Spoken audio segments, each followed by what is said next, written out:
कर्जकीमध्ये बालिकेवर लैंगिक अत्याचार करून तिचा खून करण्यात आलाय। केंद्रीय अर्थसंकल्प मांडताना तुम्ही महिला बालिका सुरक्षेवर काय तरतूद केली, आपली यामध्ये जबाबदारी नाही का, असा संतप्त सवाल खासदार विशाल पाटील यांनी संसदेत केलाय। तर देशाला सर्वाधिक कर देणाऱ्या महाराष्ट्राच्या विकासासाठी आर्थिक तरतूद करण्यात सरकार मुद्दाम दुर्लक्ष करत असल्याचा आरोप देखील त्यांनी भाषणात केलाय। अर्थसंकल्पीय अधिवेशनात विशाल पाटील जोरदार कडाडलेत। सांगली आणि पश्चिम महाराष्ट्राचा नामोल्लेख टाळण्याचा अर्थमंत्र्यांनी विक्रमच केलाय, अशी टोलेबाजी केली आहे। ते पुढे म्हणाले, महाराष्ट्राकडे दुर्लक्ष केल्याने भाजपला लोकसभा निवडणुकीत फटका बसला होता। या अर्थसंकल्पात सांगलीसारख्या शहराचा स्मार्ट सिटीत समावेश, महाराष्ट्रातील विमानतळांची संख्या वाढवणे, सिंचन योजनांसाठी निधी देणे, IIT, IIM सुरू करणे, खतांवरील GST हटवणे, आशा वर्कर्सची मानधन वाढ अशा कोणत्याच गोष्टींकडे सरकारनं लक्ष दिलं नाही।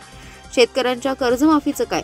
भाजपने निवडणुकीपूर्वी तशी घोषणा केली। शेतकरी कर्ज परतफेडीच्या स्थितीत नाहीत, जे परतफेड करू शकतात तेही आता सरकारच्या फसव्या घोषणात अडकून पडलेत। या स्थितीत महाराष्ट्रातील ग्रामीण व्यवस्था पूर्ण व्हेंटिलेटरवर गेली आहे। राज्यातील विधानसभा निवडणुकीत भाजपने मिळवलेल्या यशावर विशाल पाटील यांनी टोलेबाजी केली। ते म्हणाले, पूर्वी लग्नासाठी एका मुलाचा फोटो दाखवायचा आणि दुसऱ्याबरोबर लग्न लावून द्यायचा, असा प्रकार होता। महाराष्ट्रात निवडणुकीवेळी तेच घडले। एकनाथ शिंदे यांचा चेहरा दाखवून निवडणूक जिंकली आणि दुसरेच वरातीच्या घोड्यावर बसले। मॅन ऑफ द मॅचला 12वा खेळाडू बनवला आणि 12व्या खेळाडूला कॅप्टन करून टाकल्याचा टोला त्यांनी यावेळी लगावलाय।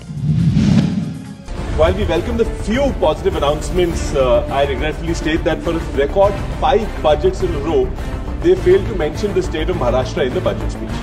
आखिर में नासिक का उल्लेख किया था 2021 में जब मेट्रो की घोषणा की थी, लेकिन पिछले 10 सालों में मैंने सांगली या पश्चिम महाराष्ट्र का नाम एक बार भी लेने का रिकॉर्ड अर्थ मंत्री जी ने कायम रखा है। सर, देश के GVA का जो ग्रॉस वैल्यू एडिशन होता है, उसके GVA का 1/4 हिस्सा 24% contribution comes from Maharashtra. So I have already said that Maharashtra contributes 37% to tax, 14% to the GDP.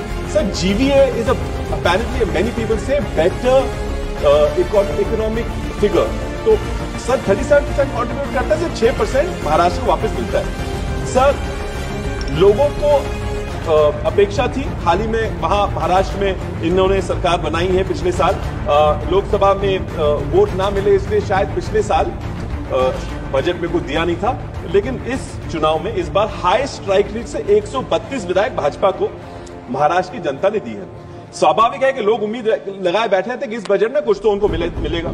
Sir, Sangli जैसे शहरों में स्मार्ट सिटी का इंक्लूजन करना, महाराष्ट्र में नए एयरपोर्ट्स का निर्माण करना, AIBP PMGSY में सिंचाई के लिए पैसा देना, महाराष्ट्र के लिए नए IITs IIMs खोलना, MSP लीगलाइज करना, महंगाई सीमित रखना, EPS पेंशन के लिए 7,000 की रकम देना, भूमिहीन किसानों को PMKSY में लाना, फर्टिलाइजर सीड्स की GST हटाना, मनरेगा का न्यूनतम आय 400 रुपए करना, आशा वर्कर्स की आय बढ़ाना, ऐसे बहुत सारे डिमांड्स थे। और एक डिमांड थी कि किसानों का कर्जा माफ करना। किसानों का कर्जा माफ करने का बीजेपी ने चुनाव के पहले घोषणा तो कर दी। सर, लोग कर्जा चुकाने की स्थिति में नहीं है। जो चुका सकते हैं अब वो भी चुका नहीं रहे, क्योंकि घोषणा सुन दी कि कर्जा माफ होने वाला है। सर, महाराष्ट्र की इस वजह से ग्रामीण व्यवस्था पूरी वेंटिलेटर पर चली गई है। कोई कर्ज नहीं भर रहा है, कर्ज मिल भी नहीं रहा। सर, क्या बजट में इस बारे में कुछ तो बोलना सरकार की जिम्मेदारी नहीं थी? मैं पूछना चाहता हूं, क्या सरकार किसानों का कर्जा माफ करेगा या नहीं? सर, मराठी में एक कहावत है, बाप तर दाखो नहीं तो श्राद्ध तर घाल। इसका मतलब यह है सर, एक तो ये कर्जा माफ करे, वरना ये कबूल कर ले कि इनसे कर्जा माफ नहीं होगा। ये इलेक्शन की एक जुमलेबाजी इन्होंने लगाई थी। सर, बजट के बारे में 2-3 अनाउंसमेंट के बारे में मैं बात करता हूं, ज्यादा समय नहीं लूंगा। सर, 12 लाख की एग्जेम्पशन की बात हुई थी। सर, 7 करोड़ लोग रिटर्न फाइल करते हैं इनकम टैक्स का। Sir, what was the basis for coming up with a scheme, the exemption scheme, which elevates to 35% of the tax filing population? जो पुराने रेजिम में टैक्स फाइल करते हैं उनके लिए 1 रुपए का बेनिफिट इस बजट में इन्होंने नहीं अनाउंस किया। So what is the hidden agenda behind making people shift from the old regime to the new regime? So by removing the old regime, you are giving a short-term gain, and the result will be a long-term loss. So what is the reason then for discouraging people from savings, from buying houses, from buying insurance? The government needs to explain. Sir, they are targeting 14 lakh crore collection from personal income tax alone, man. Sir, therefore, they are proposing to collect 35% more tax from individuals, then they're proposing to collect from the entire corporate world. सारे अडानी, अंबानी, रिलायंस, बिरला सब मिला के लोगों से 35% ज्यादा income tax collect कर रहे हैं. Sir, the personal income tax they're expecting is 25% higher than the entire GST collection of India. Sir, और कितना बोझ डालोगे मिडिल क्लास? सर, मैम दूसरी बात में कल अनाउंस किया था 3 लाख से 5 लाख इंटरेस्ट सब्सिडी बढ़ाई है खेती के किसानों के कर्जों के लिए. आप read to the entire budget, कहीं भी इसका एडिशनल प्रोविजन नहीं दिख रहा. Sir, is this actually an announcement just to please people? एक बोलता है फील गुड वाला, क्या सच्चाई में यहाँ कुछ नहीं है?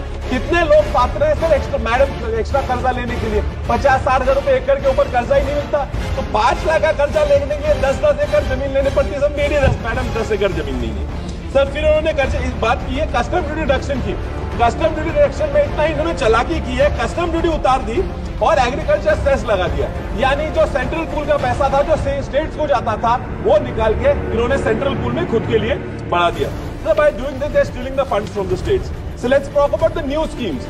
पिछले बजट में भी इन्होंने डाला था कि न्यू स्कीम के लिए 60,000 करोड़ देंगे. अब वापस इस बजट में डाला है न्यू स्कीम्स के लिए 60,000 करोड़ देंगे. कौन से स्कीम थे ये बताया नहीं. रिवाइज्ड एस्टिमेट्स में इन्होंने बताया कि 8-9 हजार रुपए खर्चा भी हो गया न्यू स्कीम्स में. Which new schemes? I am almost done.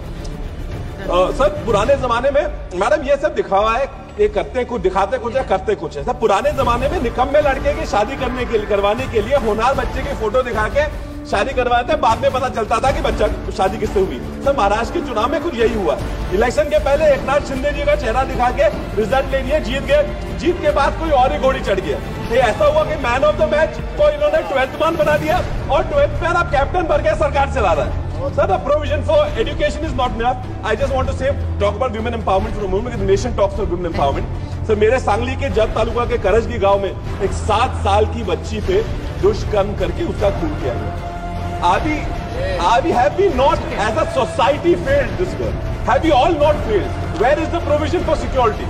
Karan, there is so much more I want to talk about, but I understand and I'll allow. And thank you so much.